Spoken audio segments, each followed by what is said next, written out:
This is Billy Joel and So It Goes.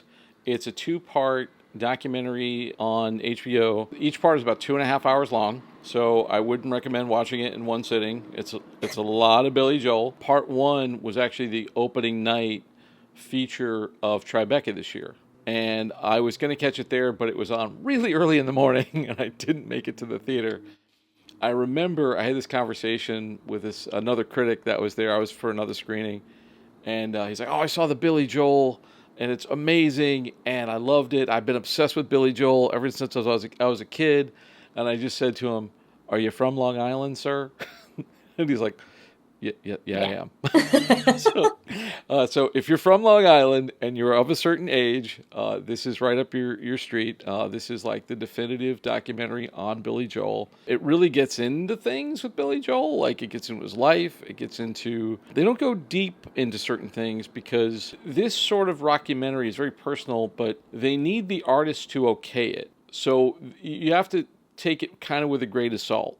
Like, they talk about the drinking, but they don't go like deep dive into the drinking. But they do interview his past wives. I believe he's on number 4 now. But they interview his first wife. They interview Christy Brinkley, who has who still looks amazing, by the way. Oh my God! I know. I don't know what kind of Hollywood magic voodoo is going on there, but she's radiant. She's from Sandman. The show Sandman. She's one of the endless. It's one of those immortals. Yeah. I think it's in part 2 they go through part 1 is really about his early days, his life, his growing up and songwriting and all the early albums, which are incredible. You look at these albums, like all killer, no filler, amazing songs. The guy is one of the most talented songwriters ever, and you learn some great things. I mean, I always knew that Billy Joel songs were somewhat autobiographical, like they had that feel to them. Mm-hmm. You would not believe how autobiographical they are. There's lyrics when he'll go over the lyrics and you'll be like, yeah, this happened. I got this lyric from this. I was inspired for this song by this. And it really does have like this feel of, and for Gen X kids, if you're in our tribe, you see this stuff and you go, I remember that. And I feel like they're doing a lot of these type rock docs and things now because these are boomer artists and they're all in their 70s and they want to commemorate these people. I don't think I knew a ton about Billy Joel's life except what I saw on the paper, and I really didn't pay attention. Like you'd see pictures of him and Christy Brinkley, and now that I see it, I'm thinking, oh, what do you make a deal with the devil? Like, how did that happen? Like, Jesus. But like, one of the most surprising things that about the music that I could not believe is that critics didn't like it. Like, Rolling Stone and rock critics were like, Billy Joel phones it in again. They were like horrible, like, headlines. And you're just like, dude, do you even know what you're listening to? This guy captured a moment, man. Like, and of course they talked about, how these songs came to be. And it's all like his life and his music are so well intertwined that to talk about one is to talk about the other. And it's incredible. You hear the story of like how he came up with Piano Man. That's what I wanted to ask. I feel like do they talk about that? Because I've heard different stories. Is he the Piano Man, or is it about a guy? Early in his career, he had this horrible, horrible guy sign him to a deal where he didn't make any money off of his records. And he sort of like waited it out.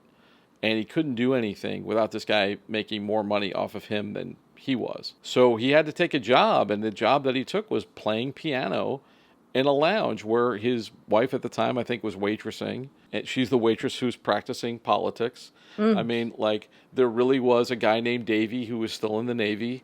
I mean, like, it was like when you... It's like it almost feels like the songs write themselves, but the guy is so talented that it seems like effortless.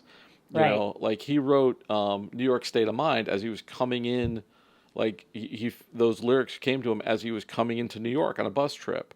Like when you hear this stuff, like there's several songs about women. Like, I mean, Uptown like Girl. all of these songs, like they interview his first wife. She's like, yeah, that's about me. Oh, that's about me. It's fascinating. The two caveats that I will give you is that It's a lot of Billy Joel. It's 5 hours, so I wouldn't recommend doing it in one sitting No. because at some points it does get a little bit long, and you kind of feel like you're watching Billy's life in real time. You know, like we're actually growing old while we're watching this. The other warning, as I said, is if you do not like Billy Joel, or even if you do like Billy Joel, you will have Billy Joel songs in your head for weeks after you see this thing. Like they will literally inhabit your brain like a virus. Like you will not be able to get rid of them. I mean, they're all great songs, but you'll be folding the laundry and singing New York State of Mind. I can imagine. You may be right, I may be crazy, but it's really well done. He's charming, and they talk to all these people about him. At one point, they talked to Elton John because he was touring with Elton John for a while. They talked to the wives. They talked to people he collaborated with, people who like him. Then they didn't like him, and now they like him again. It's a lovely portrait. It's a very lovely, loving portrait, and he seems like a fascinating guy. Like you would hang out with him, kind of thing. And he's the most New Yorker. He's a Jewish kid from Long Island. Like he's Billy Joel. And I think that's why, people, East Coast people, and I always tell people, like, okay, if you're from Long Island, it's Billy Joel. Like, if you were from Jersey, it would be Springsteen. Like, it's that kind of thing. It's really great. It's, but I do recommend a break between the two, I think I watched part one in sections. I think I watched like half of it, and then I watched the second half, and, that kind of thing. Yeah. Yeah. I have to ask you, what's your favorite Billy Joel song? Oh my God, that's a tough one. I mean, Piano Man is immortal. That's going to live in my brain forever. New York State of Mind is amazing. I remember I was obsessed when I was a kid with the sort of 50s doo-wop song that he did. Uptown Girl? There was Uptown Girl and Longest Time. Oh yeah. I love that song. He's like the ultimate boomer artist kind of thing, because he, in that time of the 80s when they were doing 50s nostalgia, he was making that music, Yeah. He got edgy when he needed to get edgy in the 90s. Like through him you see the evolution. Like there's some songs, like if you listen to like his early albums like Turnstiles and stuff like that, that is the 1970s. And for kids our age, it's kind of the soundtrack of our lives, this is the stuff that we heard on the radio. This is the BTRP Media Network.